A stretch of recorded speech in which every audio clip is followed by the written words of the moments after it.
So in my last video, I said that I wanted to stick with the Logitech X2 Superstrike for some time, but it looks like that hadn't happened. It was wishful thinking.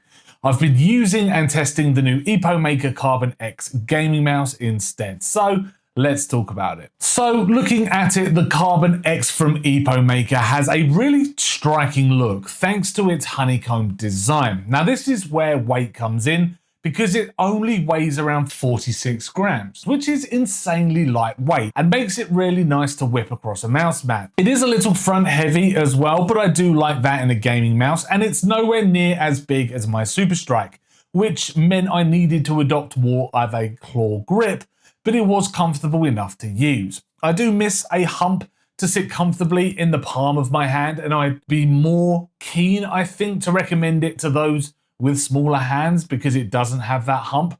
Now, being made from carbon fiber only helps it with keeping its weight down, but also means that this thing is pretty tough as well. I wouldn't be throwing it around your room in a rage after losing several matches on the bounce, but it should be fine if accidentally dropped. It is covered in a nice softer touch coating, and the grip is really nice when adopting a claw grip with fingertip use. On top of some really wide left and right mouse clicks, as well as a middle scroll wheel, and that also doubles up as a click as well. Epomaker has chosen to go with Omron optical switches, which, going back to after a period of using the haptic feedback switches with the Superstrike, felt more like I was at home with a gaming mouse.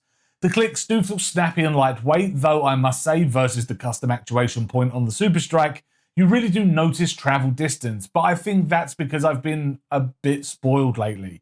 It's got two thumb buttons as well, which do feel nice, and as you're going to need to adopt the claw grip anyway on the Carbon X, everything is comfortably within reach. At the heart of the mouse, you can find a PAW3950 8K sensor, which is top tier in this day and age, though I must say not all games have played ball. Marathon had a lot of delay on there, which I wasn't too surprised at, seeing as I have had similar issues with Destiny 2 in the past. Though games like Overwatch worked wonderfully and everything felt really accurate and precise when gaming. Now, one thing I would have liked to have seen on the bottom of the mouse are larger skates.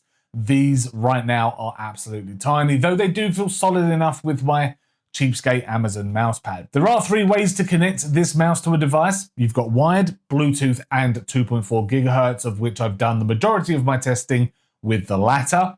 It comes with a nice looking 8K dongle, which lights up yellow, and this isn't customizable, unfortunately, though there is a light on top of the mouse that changes depending on your DPI setting. It would have been really nice if the dongle could have followed suit, as chances are your hand is going to be in the way when changing DPI sensitivities anyway. And inside you do have a 300 milliamp battery, which will last around a week of evening and weekend style use, but that's at a 2K polling rate, which I feel is a happy medium. At 8K though, this battery life is significantly reduced, but to be honest with you, I'm not playing games myself that will really benefit from an 8K polling rate.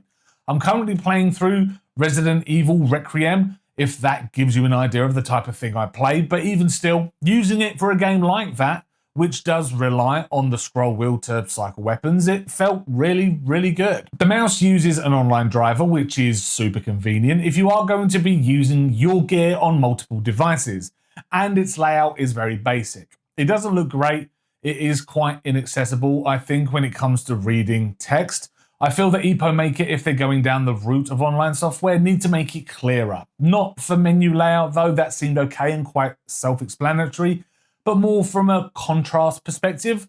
The software on the website is split up over 6 different menus at the top of the screen and also gives you prompts for battery and connectivity. And you can change things like your button options, polling rates, DPI sensitivities, and macros.